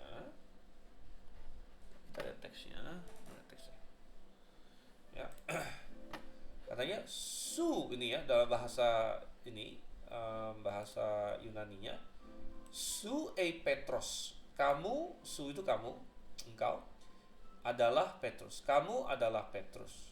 Ya. Dan di atas kai epi, ya, tauta Petra. Nah, ada Petra di sini. Jadi batu karang itu adalah Petra sebenarnya, bukan Petrus, begitu. Nah, batu karang itu adalah dengan dari kata Petra. Ya. Petra itu artinya suatu batu karang yang besar. Petrus itu artinya batu juga. Batu yang kecil sebenarnya, kayak batu kerikil, batu biasa lah gitu. Itu Petros gitu. Jadi sebenarnya ayat ini justru tidak mendukung bahwa Petrus adalah dasar dari gereja. Nah, kenapa Katolik mau berkata bahwa Petrus adalah dasar dari gereja? Karena mereka punya suatu klaim bahwa sistem kepausan yang mereka pegang sampai sekarang ya, itu berasal dari Petrus, dan mereka mengklaim Petrus sebagai paus pertama mereka. Dan ingat bahwa bagi Katolik, otoritas gereja ada di atas segala-galanya. Bahkan otoritas gereja itu di atas Alkitab bahkan. Karena gereja Katolik berhak untuk menciptakan doktrin yang sama sekali nggak ada dalam Alkitab gitu. Misalnya mereka sudah banyak ciptakan doktrin seperti itu. Misalnya mereka menciptakan doktrin bahwa Maria itu tidak mati tapi diangkat ke sorga. Itu adalah doktrin yang disahkan oleh Katolik, gitu. Dan itu tidak ada, setitik pun tidak ada doktrin itu dalam Alkitab. Ya, tapi ya, argumen mereka adalah bahwa gereja Tuhan punya otoritas untuk mengajarkan suatu doktrin sekalipun doktrin itu tidak eksplisit atau tidak nyata di dalam Alkitab, gitu. Nah, untuk mendukung klaim mereka, mereka sering mengklaim bahwa kepausan mereka itu datang dari Petrus, gitu. Petrus, jadi Petrus adalah dasarnya. Petrus adalah dasarnya. Kalau Petrus adalah dasar gereja, maka semua penerus paus mereka itu dasarnya juga, begitu, sampai ke hari ini, begitu kan? Nah, ya itu. Tetapi apakah ayat ini mengatakan bahwa Petrus adalah dasar jemaat? Tidak, ya, tidak, ya, karena justru Tuhan memberikan kontras. Kalau misalnya Tuhan memaksudkan Petrus, kan mestinya gini, engkau adalah Petrus dan di atasmu, gitu kan? Naturalnya seperti itu. Kalau memang Petrus yang dimaksud, ya, engkau adalah Petrus dan di atas kamu aku akan mendirikan jemaatku. Kalau memang Petrus yang dimaksud. Tapi cara Tuhan menyebutnya ini justru mengkontraskan bahwa itu bukan Petrus. Engkau adalah Petrus dan di atas batu karang ini, dan dia memakai kata yang berbeda, kata Petra di situ. Nah, memang ada permainan kata antara Petrus dan Petra, gitu ya. Petrus adalah Petros, batu kecil. Petra adalah batu besar, gitu, batu karang, begitu. Ya, nah, tapi ada suatu kontras yang Tuhan tekankan bahwa kamu Petrus dan di atas batu karang ini. Nah, sayang kita nggak punya video, ya, nggak punya video Tuhan Yesus ngomong ini kan. Andai kata kita bisa video kan Tuhan ngomong, kita bisa lihat, mungkin Tuhan tunjuk, gitu kan. Kan kata ini dan itu kan kata penunjuk. Mungkin kita bisa melihat gerakan Tuhan, gitu.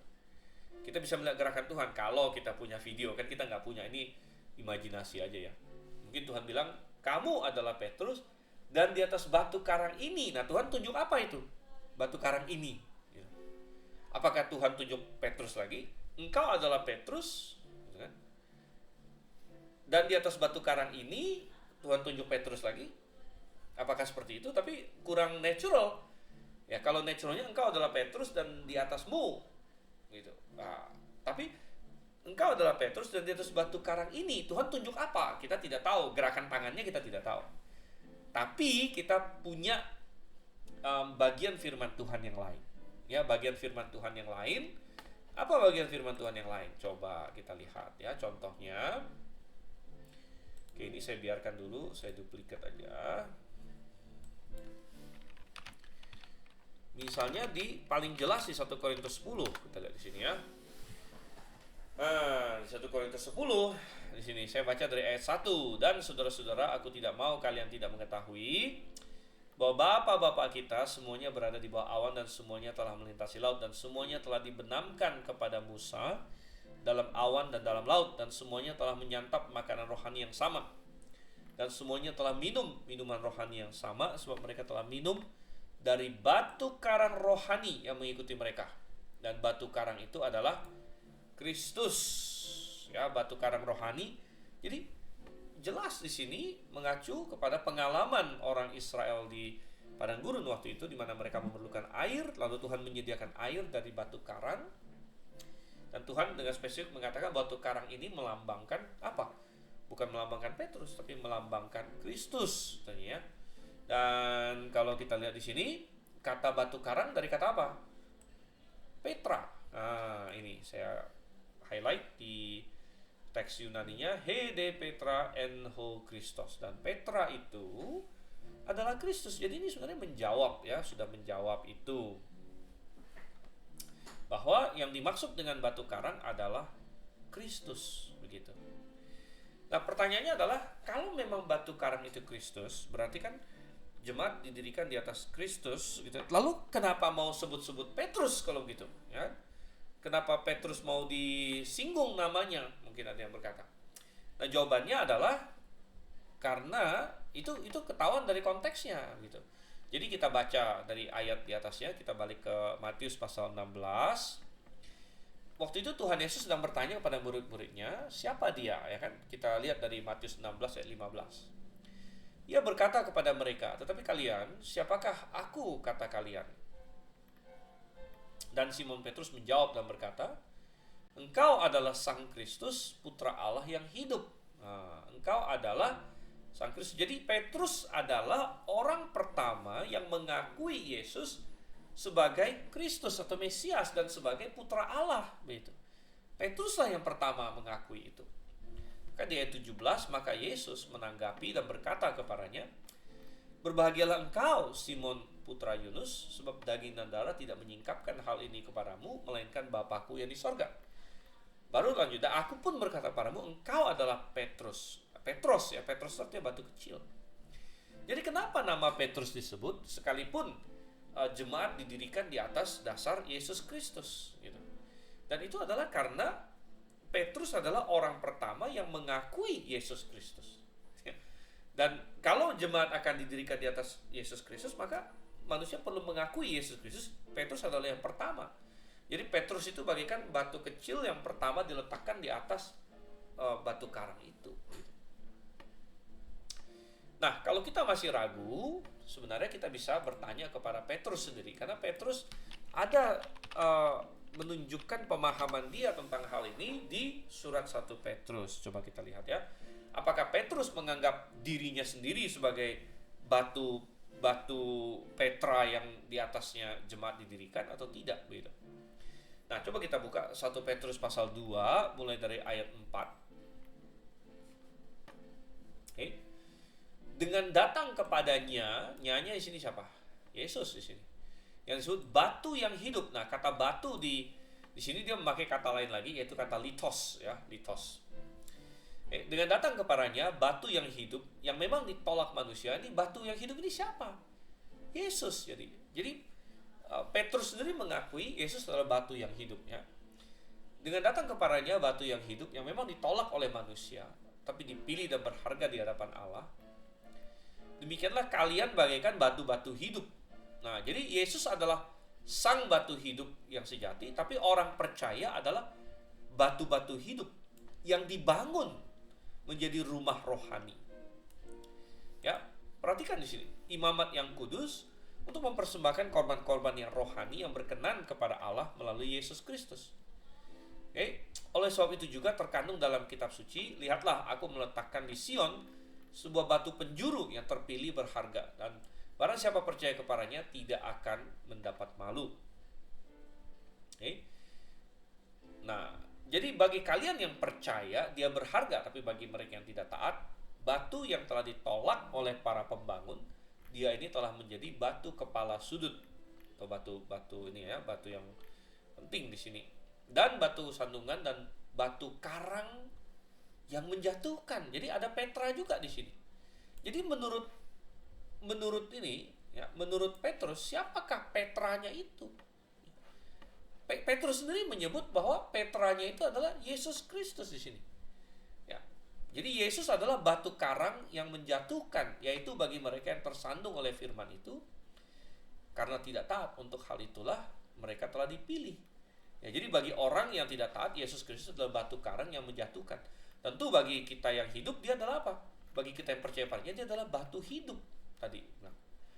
Nah, tetapi dia, Yesus adalah batu hidup, tetapi yang percaya kepadanya itu batu-batu hidup yang ditaruh di atas batu penjuru itu. Jadi Yesus kan dasarnya gitu.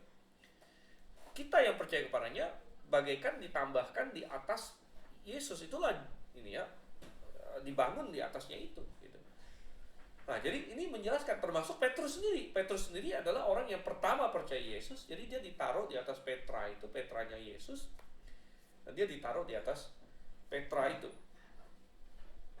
Oke, jadi berdasarkan itu, maka kita melihat bahwa Rasul Petrus sendiri memahami Yesus sebagai Petranya.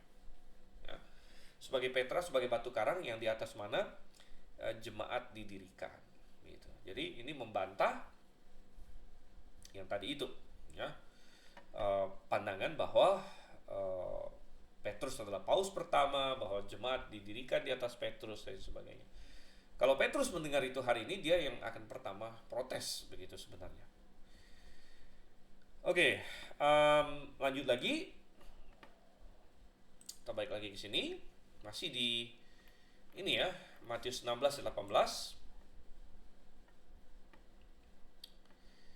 Nah, aku pun berkata kepadamu, engkau adalah Petrus, oke, dan di atas batu karang ini aku akan membangun jemaatku, ya. Aku membangun jemaatku. Nah, ini terjemahan yang ini juga menarik. Saya lebih memilih kata membangun daripada mendirikan, ya, karena ini dari kata ini oikodomeso sebenarnya, ya. Oikodomeso dari kata oikodomeo. Jadi kata ini bisa berarti mendirikan sesuatu yang tadinya nggak ada gitu kan, tadinya belum ada lalu didirikan jadi ada, bisa ya. Tetapi kata oikodomeo ini bisa juga maksudnya sesuatu yang sudah ada dibangun dengan lebih baik lagi, ya, di edify dalam bahasa ininya ya, bahasa Inggrisnya, diperkuat lagi, bisa begitu. Nah, contohnya adalah di dalam Kisah Rasul 9 ayat 31 contohnya.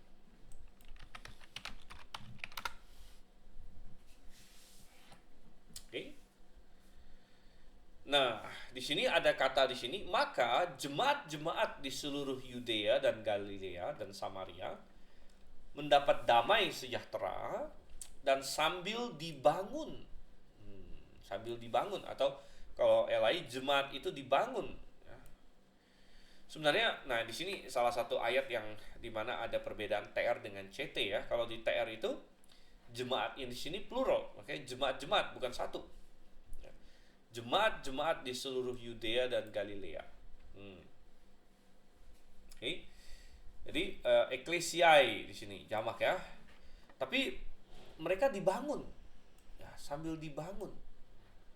Nah di sini ini dari kata apa? Oikodomenai, dari kata oiko, jadi dibangun. Ini kan jemaat yang udah ada gitu, jemaat yang sudah ada, jemaat-jemaat yang di Yudea Galilea kan sudah ada, tapi dibangun di oikodomeo lagi ya. Nah jadi oikodomeo tidak harus mengacu kepada sesuatu yang tadinya tidak ada lalu menjadi ada gitu, tapi bisa juga maksudnya sesuatu yang ada dibangun dengan lebih baik lagi gitu. Oke, dan kemudian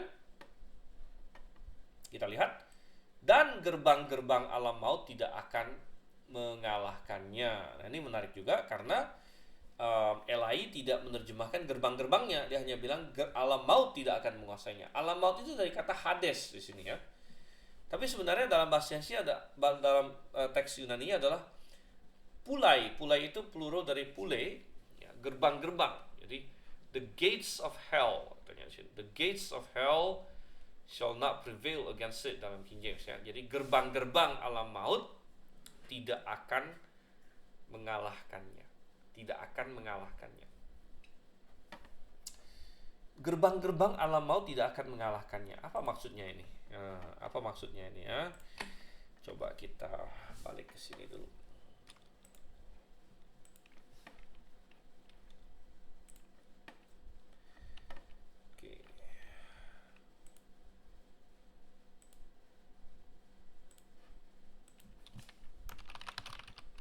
Gerbang-gerbang alam maut ya, tidak akan mengalahkan jemaat Tuhan.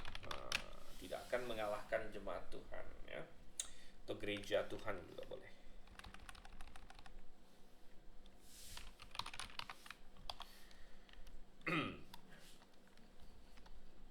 Ya, ini adalah janji Tuhan ya, berarti ya, ini adalah janji Tuhan bahwa jemaatnya yang sejati ya, itu tidak akan pernah musnah ya, atau hilang ya. Tidak akan pernah musnah atau hilang ya, karena gerbang-gerbang alam maut sekalipun tidak akan mengalahkan jemaat ya. Nah, di sini janji Tuhan ini sebenarnya ada hubungan dengan suatu perdebatan ya, perdebatan mengenai jemaat ya, mengenai keberlangsungan gereja ya, gereja sejati gitu ya. Yaitu apakah suksesionis ataukah restorationis. Nah, ya. Suksesionis itu dari kata suksesi, ya. Tentu restoration dari kata restorasi. Ya. Di mana kaum yang suksesionis berkata bahwa gereja Tuhan yang sejati ada terus secara berkesinambungan dari awal sampai sekarang. Sedangkan yang aliran restorationis katakan bahwa gereja Tuhan ya, yang di awal di suatu ketika hilang atau musnah,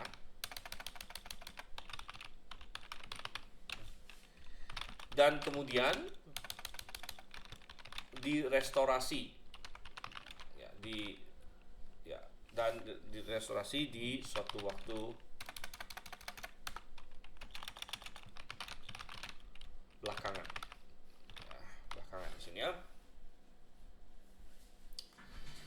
Nah,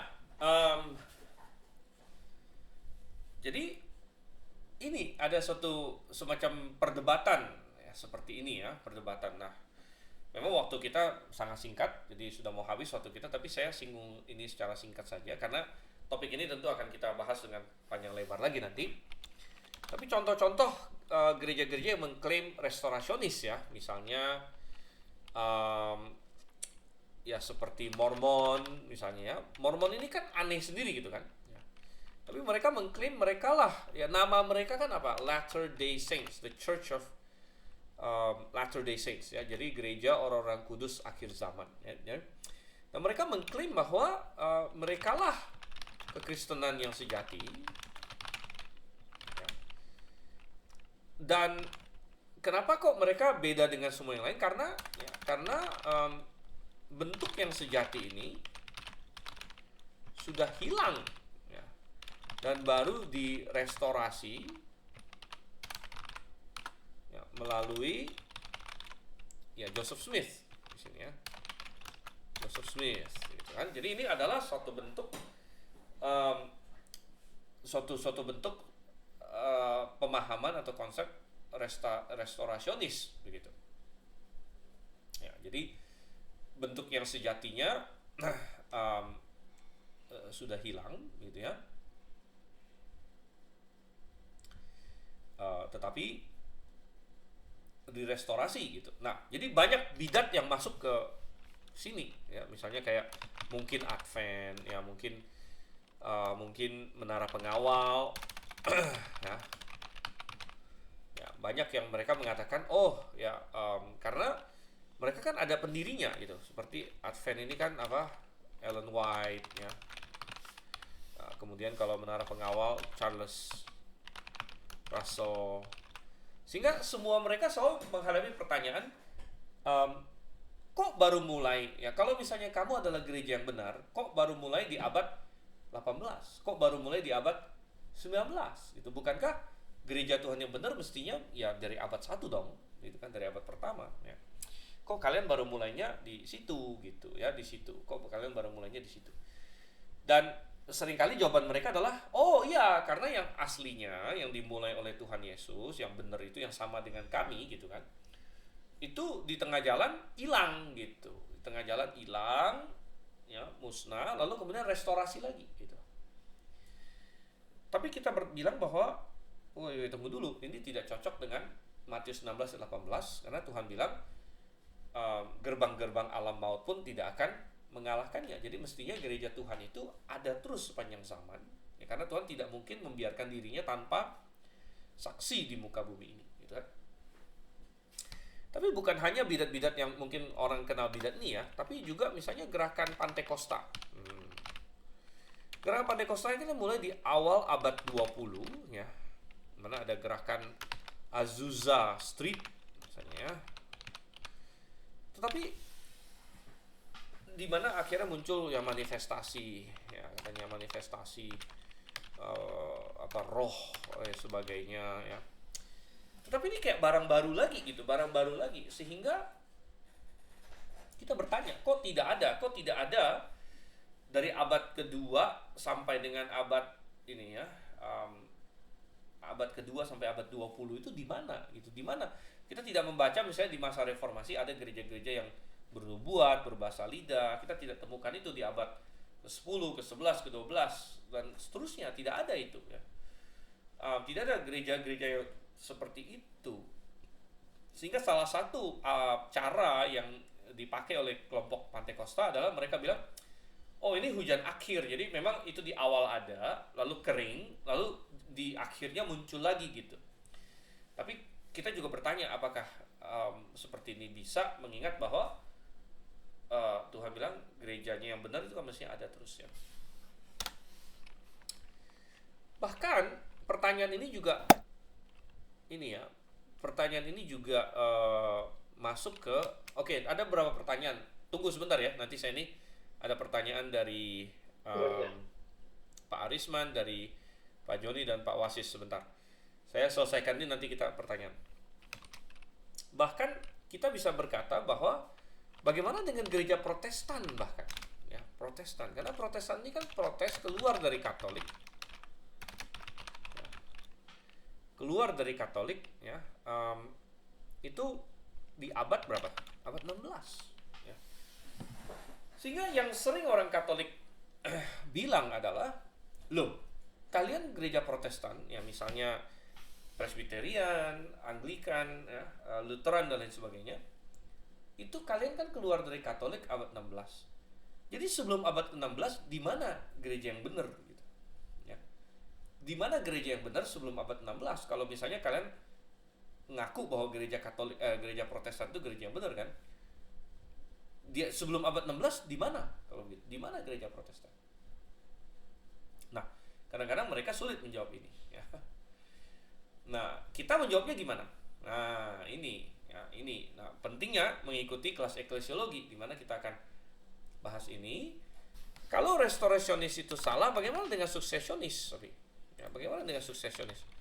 Tapi suksesionis juga ada banyak yang mengklaim gitu ya. Misalnya Katolik mengklaim, tadi kita bilang kan dia dari Petrus sampai sekarang.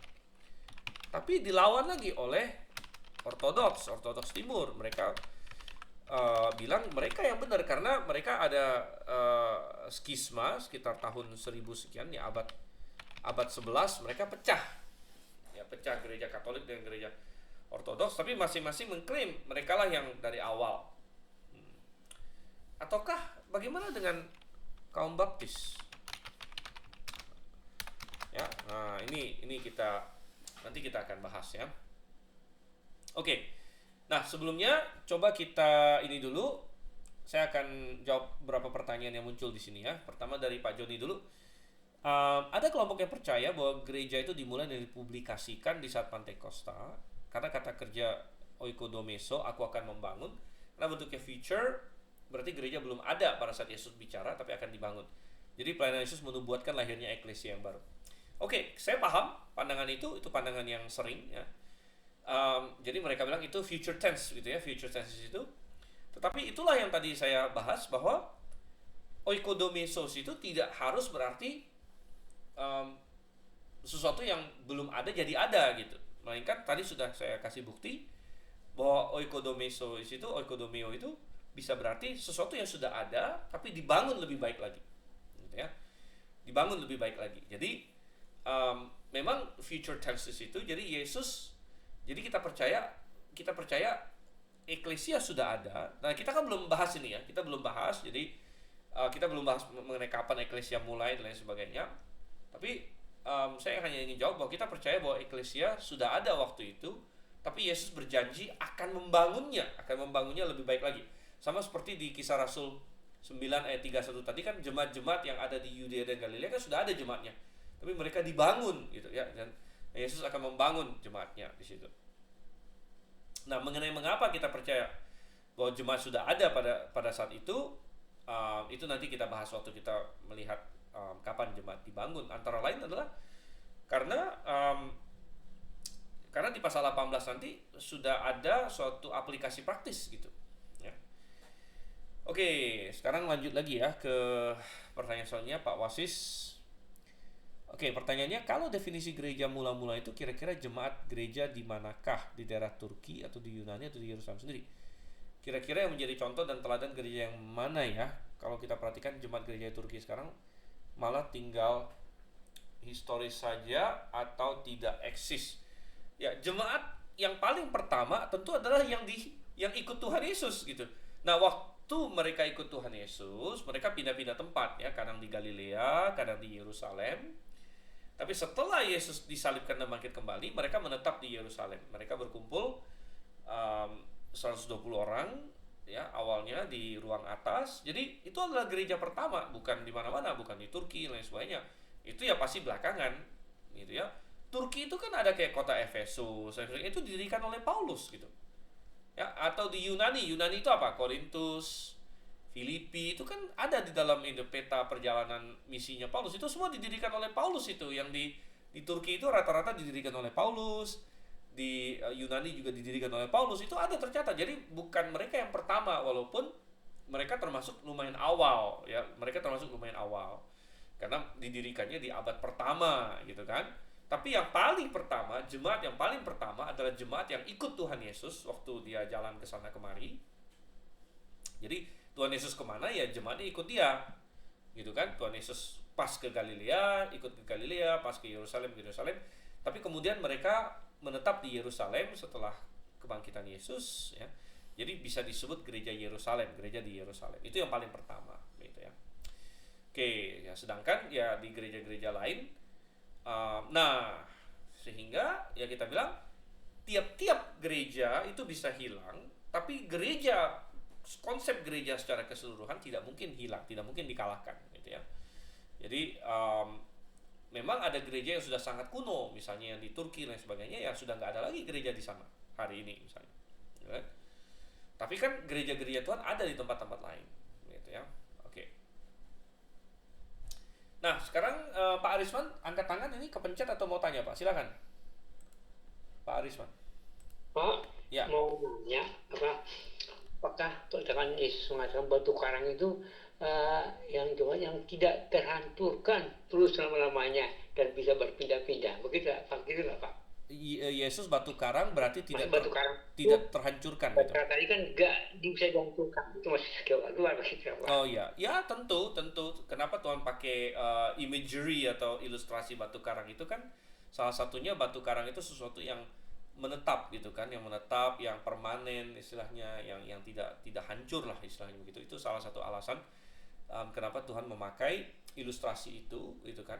Jadi gereja Tuhan, eklesia Tuhan didirikan di atas batu karang, sehingga gerbang-gerbang alam maut tidak mungkin mengalahkannya ya, karena dia di atas batu karang itu, jadi kokoh begitu, kokoh ya, jadi benar ya. Oke, baik, baik pertanyaan-pertanyaannya. Oke, mungkin kita akan stop sampai sini karena waktu kita sudah lewat sedikit. Terus ya, nggak apa-apa, ikut terus kelas ini. Tentu masih banyak hal. Ini kita baru di ayat pertama tentang eklesia. Kita belum ke ayat-ayat selanjutnya. Masih banyak lagi topik yang bisa kita bahas. Jadi kalau ada penasaran, ada pertanyaan, bisa simpan. Kita akan bahas lagi minggu depan. Oke? Kalau sudah tidak ada, saya akan pimpin kita dalam doa. Kita tutup. Bapa di surga, kami mengucap syukur untuk kasih setiamu. Tolong kami Tuhan, supaya kami semakin paham, semakin mengerti semuanya. Dan terutama mengenai jemaatmu, kami bisa mengerti jemaatmu dengan baik. Kami berdoa Tuhan dalam nama Yesus Kristus. Amin. Oke, sampai di sini. Sampai ketemu. Maranatha semuanya. Malam. Ya, ketemu Pak. Iya, selamat malam.